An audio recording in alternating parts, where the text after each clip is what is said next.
What's up, folks? Justin Phillip here from Dog Times Productions, and today we are finishing up behind the scenes shooting on location for the short film Storytime with Pip.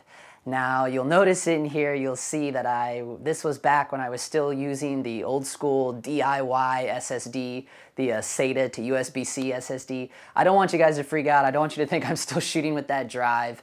No, this is just old footage.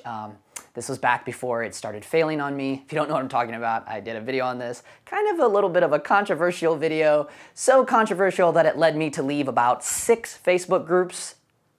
Yeah, that one. Also, if you stick around till the end of this, it's not a long one, but you'll see I give you just a sliver, just a little sliver, a little sneak peek of the final image, the final look of our little day one of shooting on this.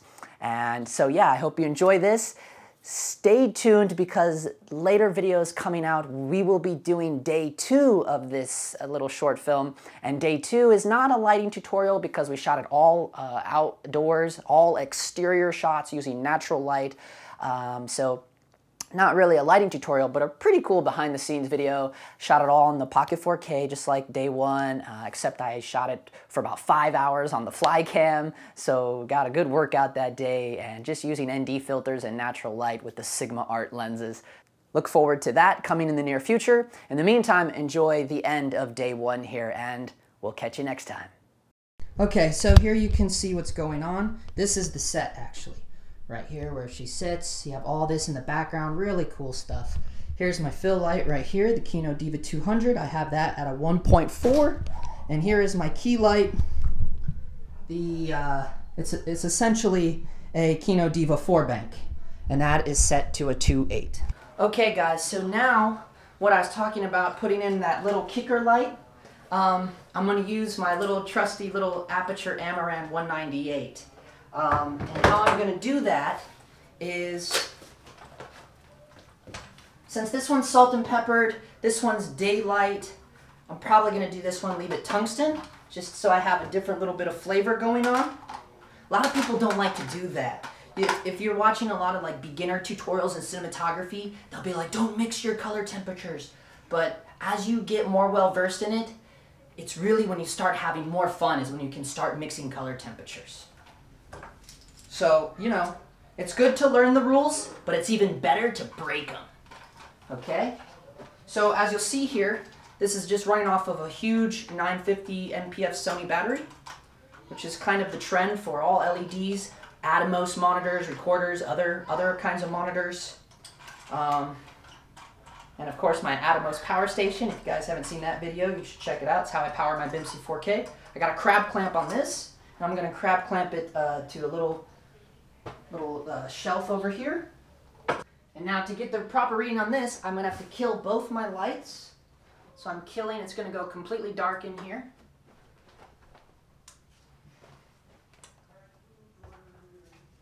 And then I just need a little bit here where my little girl will be.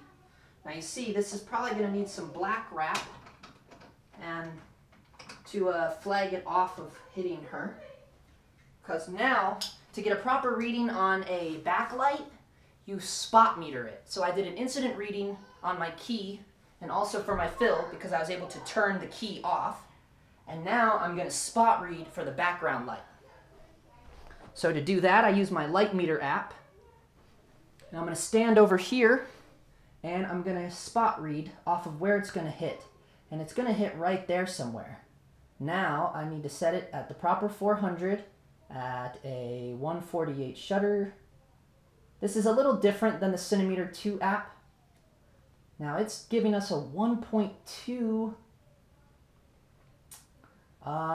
That might work actually. Alright, so let's do this. We got that. We got this. Okay.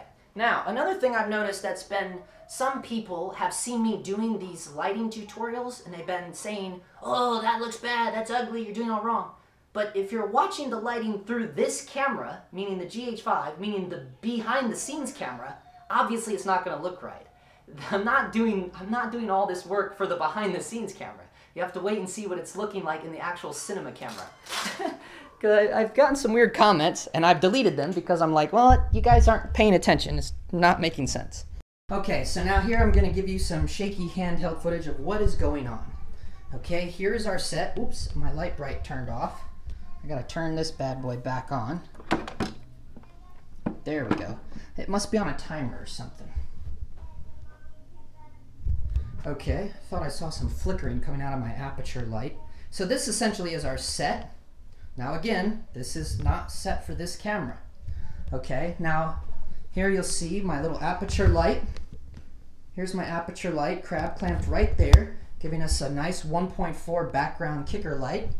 There's my Salt and Pepper Kino Diva 200 for my fill. And here's my 4-bank, the Diva. Now what we'll do is we'll get our little friend in here and we'll get it all in focus and see what's going on. So as you'll see, guys, I completely lit this room and I never even set the camera. I never built the camera. The tripod's not even in here for the camera that we're going to be filming on. I came in here and lit this entire room by looking through my director's viewfinder to look at frame and build the set within the frame, right? And then I completely lit all off of my gray card and my light meter. And I never needed to bring the camera in here to light this room. Now I can go get the camera, build the camera, bring the tripod in. And it's just one of the advantages of if you have the proper tools, meaning the light meter and your director's viewfinder, you can easily be lighting ahead of yourself.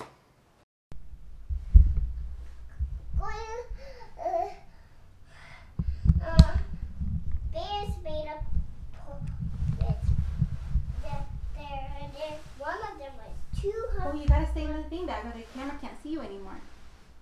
Oh. Here, let me get you right where you need to be. Ooh. How's that? Yeah, I'm not afraid of heights. Good. Alright, tell us the story of Goldilocks and the Three Bears. Okay, there you guys go. We did it all up. That was the rig setup right there. If you want to get a close-up on that bad boy, let me get you a little bit better exposure so you can see what I was doing here.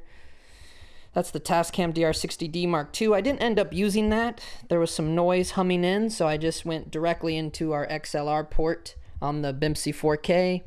I had, so the audio left side was the wireless lav, and the right side was just the internal mic. You see there I did with the Rokinon Cine 35mm with Metabones. Now you see this weird setup I did here. I did the boom mic, but since we were dealing with a toddler, I didn't want to put a lav directly on her. So I fed this Audio Technica boom mic into the lav and then sent the signal wirelessly there. And these are Sennheiser G2s, so these are really good. Again, if you want to check out any of my kit, it can be found in my filmmaking kit down in the link in the description below. Here you'll see this is my Atomos power station. That's how I run the BMPCC4K, and we did it on an SSD here. Inside of here is a SanDisk Extreme Pro Mark II. Some people say, well, why didn't you just run that boom mic directly into the camera? Well, there's a couple reasons behind that. One is that the 3.5mm jack on the Blackmagic doesn't have as good as preamps as the Mini XLR, and also it's not good to run you see here, this isn't an XLR boom mic. This is just a cheaper Audio Technica one that just plugs directly into a camera. So it's not good to run a big long line of a little 3.5mm jack because you'll introduce a lot of noise. So instead of running a really long line directly into the camera, not to mention, as I said before, the 3.5mm preamps on the Blackmagic are not nearly as good as the Mini XLR. So, and plus you don't want to run a big long line. So it worked out good. I plugged it directly into this. And then my Sennheiser G2 is it's an XLR, but then with the Blue Condor, it's an XLR normal size to a Mini XLR that plugs into the Blackmagic. So that's how we did the audio for this. There was my fill light and the Aperture Amaran, and then there was the blew you guys out, and there was that. And when the mommy went back to sleep, he he woke her up again, and he fell back asleep. And then, for real this time, he fell asleep for real. Okay, here we go. This is story time with Pip. One Atom, take two.